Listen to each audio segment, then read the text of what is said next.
வணக்கம். தமிழ்நாடு புதுகை ஸ்டார் செய்திகளுக்காக செய்தி வாசிப்பவர் வித்யா. கோவை அரசு போக்குவரத்து தொழிலாளர்கள் காலவரையற்ற வேலை நிறுத்தம். மாற்று ஓட்டுநர்கள் வைத்து போலீசார் பாதுகாப்புடன் 90% பேருந்துகள் இயக்கம். தமிழ்நாடு அரசு போக்குவரத்து தொழிலாளர்கள் 6 அம்ச கோரிக்கைகளை வலியுறுத்தி இன்று முதல் காலவரையற்ற வேலை நிறுத்தம் போராட்டத்தில் ஈடுபடுவதாக தெரிவித்திருந்தனர். அதன்படி கோவை மண்டலத்திற்கு உட்பட்ட போக்குவரத்து ஊழியர்கள் வேலை நிறுத்த போராட்டத்தில் ஈடுபட்டுள்ளனர். இந்நிலையில் பொதுமக்களின் நலனை கருத்தில் கொண்டு வேலை நிறுத்தத்தில் பங்கு பெறாத தொழிற்சங்கத்தை சார்ந்த ஓட்டுநர், நடத்துனர், வட்டார போக்குவரத்து அலுவலகத்தில் இருந்து பயிற்சி பெற்ற வெளி ஓட்டுநர்களின் பட்டியல் பெறப்பட்டு அனைத்து பேருந்துகளும் இயக்க நடவடிக்கை எடுக்கப்பட்டுள்ளது.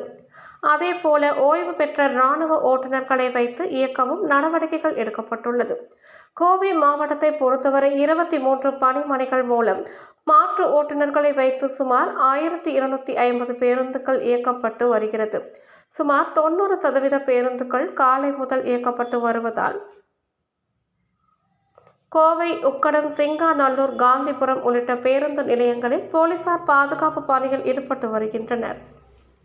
கோவையில் தற்போது நிலவரப்படி பேருந்துகள் 100% இயங்கி வருகிறது. இதுகுறித்து நமது கோவை செய்தியாளரிடம் கேட்போம். அரசு போக்குவரத்து தொழிலாளர்கள் காலை விரட்ட வேலை நிறுத்தத்தால் மாற்று ஓட்டுநர்கள் வைத்து போலீசார் பாதுகாப்புடன் 90% பேருந்துகள் இயக்கப்படுகின்றன. கோவை மாவட்டத்தை பொறுத்தவரை 23 பணிமனைகள் மூலம் மாற்று ஓட்டுநர்களை வைத்து சுமார் 1250 பேருந்துகள் இயக்கப்பட்டு வருகிறது.